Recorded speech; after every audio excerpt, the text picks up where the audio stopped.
खुलुमबाय दिनैनि एनबिएननि रादाबखौ फरायदों जारिमिन बरगयारिया दिनैनि गाहाय रादाबफोराव दङ जांख्रिथायारि मेथाइ रोजाबगिरि रुंसारि दैखं खुंगुर बसुमतारीनि सेथि गोसोखां सान फालिदों चिरां जिल्ला एबसुनि खुंगा 13थि बोसोरसालिया जुथुम्मा आरो बिजिनि दखरा एबसुनि सनाथि मायथाइ फालिनो साखाफारा आरो बाक्सा जिल्लानि तामुलपुराव मैदेरनि उदखार गोबां खहा दानिया फैदो आबुं रादाबाव दुलाराय बर' माहारिखौ बुहुमाव गेरेमसा माहारि महरै सिनायथि होनांगौनि थांखिजों आरो आलादा रायजो बडलेण्ड सोरजिनांगौनि दाबिजों मेल मिथिंफोराव जांख्रिथायारि मेथाइ रोजाबनानै साफ्रोमबो बर' सुबुंफोरनि गोसोखौ दुंखांहोग्रा जांख्रिथायारि मेथाइ रोजाबगिरि रुंसारि दैखं खुंगुर बसुमतारीनि सेथि गोसोखां सान फालिदों बुरलुंबुथुरनि सेंग्रा सिखोला सिखारदो जोंहा समा सबाय मुलुग बिखायाव थांनानै थानायनि सोरां नागिरनायनि समा सबाय मेथाइनि गेजेरजों साफ्रोमबो बर' सुबुंफोरनि गोसोखौ जांख्रिखां होग्रा रुंसारि दैखं खुंगुर बसुमतारीनि सेथि गोसोखां सानखौ क'क्राझार जिल्लानि सिङाव थानाय आंगो गामि दतमा गयबारियाव क'क्राझार जिल्ला कमिटि दुलाराय बर' फरायसा आफाद आरो क'क्राझार जिल्ला कमिटि दुलाराय बर' हारिमु आफादनि जुथाइ बानजायनायाव रबिबारनि फुंबिलियाव खुंफुंनाय जायो।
क'क्राझार जिल्ला कमिटि दुलाराय बर' फरायसा आफाद हारिमु आफादनि जुथाइ बानजायनायाव खुंफुंनाय सेथि गोसोखां सान फालिनाय हाबाफारियाव फुंबिलियाव रुंसारि दैखं खुंगुर बसुमतारीनि मांखराव बिबारजों मान बाउग्रोयो अनजालि बिसि खैलानि बसुमतारीया बिनि उनाव क'क्राझार जिल्ला कमिटि ट्राइबेल संघनि आफादनि आफादगिरि महेश ब्रह्म आरो दुलाराय बर' हारिमु आफादनि लेङाइ आफादगिरि जगेश्वर ब्रह्म एबसुनि जिल्ला कमिटिनि दैदेनगिरि आरो मावथि सोद्रोमाफोरजों लोगोसे ओनसोलनि गोबां रायजो राजाफोराबो लैहोर फैनानै रुंसारि दैखं खुंगुर बसुमतारीनि मांखराव बिबारजों मान बावो आरो सोरगोआव दैखं खुंगुर बसुमतारीनि जिउमाया जाहाथे आलो गोजोन थानो जायगा मोननो हायो बिनि थाखाय इसोरनाव आरज गाबो।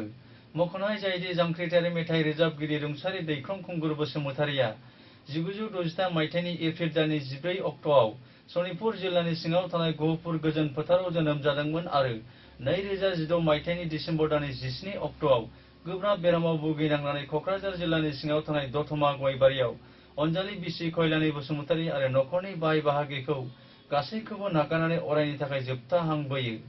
बर' हारिनि सासे राफोद जांख्रिथायारि देंखोगिरि एबा रोजाबगिरि दैखं खुंगुर बसुमतारीया थांनानै थानाय समाव गोबां गोसो दुंगाखां होग्रा मेथाइ खननायनि गेजेरजों साफ्रोम बर' सुबुंनि गोसोखौ गोजोनग्लाय होनो हादोंमोन। बेबायदि बर' माहारिनि गेजेराव राफोद देंखो रोजाबगिरि रुंसारि दैखं खुंगुर बसुमतारी रुंसारि जानायाव बर' माहारिनि सुबुंखौ हाय खहा जानानै थाबाय।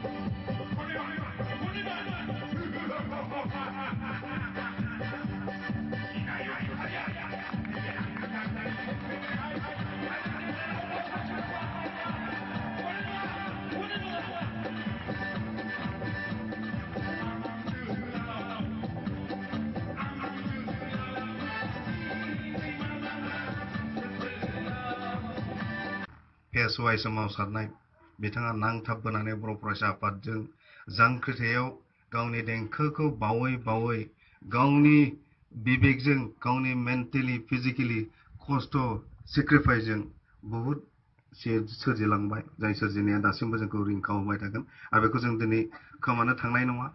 थिग बिथांनि बे सानस्रि आरो मावनाय बिहोमाखौ जों बेसे आबुं खालामनो हागोन बेसे बाथ्रा फैगोन। चिरां जिल्ला दुलाराय बर' फरायसा आफादनि खुंगा 13थि बोसोरसालिया जथुम्मा आरो बिजिनि दख'रा दुलाराय बर' फरायसा आफादनि सनाथि मायथाइ फालिथायखौ चिरां जिल्लानि बिजनी मुखुमनि मंगलियान दालाय दुलाराय बर' फरायसा आफादनि बेन्दोङाव थानाय औवाबारि गेवलां गेलेग्रा फोथाराव फैगौ गोदान बोसोर 2018 मायथाइनि जानुवारि दाननि 4, 5, 6 आरो 7 अक्ट'आव खुंफुंनो साखा-फारा जाबाय। सानब्रैनि मेहेरगोनां हाबाफारिनि गेजेरजों खुंफुंजानो गोनां चिरां जिल्ला दुलाराय बर' फरायसा आफादनि खुंगा 13थि बोसोरसालिया जथुम्मा आरो बिजिनि दख'रा एबसुनि सनाथि मायथाइ फालिथायनि लाइ खुन्थियाखौ रबिबाराव गायसननो बिटिसिनि एमसिएलए रोनगोरा नार्जारिया मख'नाय जायोदि चिरां जिल्लानि सिङाव थानाय बिजिनि मुखुमनि सिङाव थानाय मंगलियान दालाय दुलाराय बर' फरायसा आफादनि सिङाव थानाय औवाबारि गेवलां गेलेग्रा फोथाराव लाइ खुन्थिया गायसननाय हाबाफारियाव फारियै बिटिसिनि एमसिएलए निर्मल कुमार ब्रह्म, गुनेश्वर गयारी आरो चिरां जिल्ला एबसुनि दैदेनगिरिफोरजों लोगोसे गोबां रायजो राजाफोर आरो बानजाय आफादनि दैदेनगिरि आरो मावफारिफ्राबो बाहागो लायो। बाक्सा जिल्लानि तामुलपुर मुखुमानि सिङाव थानाय टिबिटला, सरिबेल्ला आरो सनापुर गामिजों लोगोसे खाथि खाला ओनसोलफोराव हाग्रानिफ्राय ओंखारबोनाय मैदेर फालोआ गोबां आबादफोरखौ खहा खालामनायजों लोगोसे न'-बां बारि बागानफोरखौबो खहा खालामो। जाथायनि सोमोन्दै मिथिनो मोननाय बायदिब्ला हाग्रानिफ्राय आदारनि आंखालाव ओंखारबोनाय मैदेरनि फालोआ माइ आबाद, खुसेर आबाद, थालिर आबाद आरो साहा आबादफोरखौबो खहा खालामो।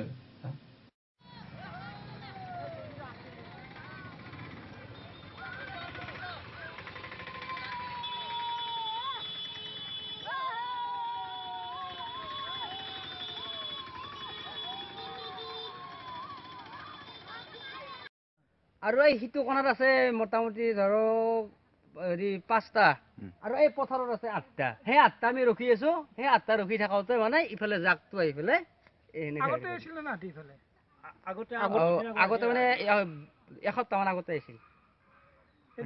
ৰাতি মানুহগিলা টোপনি মাৰছে নাই আজি? যোৱা ৰাতি টোপনি মাৰা নাই। যোৱা ৰাতি টোপনি মাৰা নাই। গোটেই ৰাতি হাতী খেদি আছে। ফৰেষ্টৰ মানুহ খবৰ দিছিল নাই? ফোন কৰা বুলি কৈছিল কিন্তু গমে পোৱা নাই পিছত।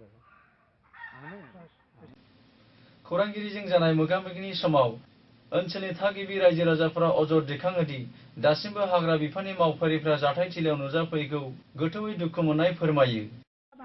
ভাঙি ফেলছে বহুত আছিল হাতী ঘৰৰ পৰা ওলাই দিছো পলাইছো মানে কি কি ভয়তে পলাইছো মানুহজন হোৱা নাই কি কি ক্ষতি কৰিছে আপোনাৰ আমাৰ ধান খাইছে আৰু এই গাছগিটা খাইছে কলৰ গাছগিটা আৰু ঘৰ ভাঙছে আৰু কাবাৰ ঘৰ ভাঙছে।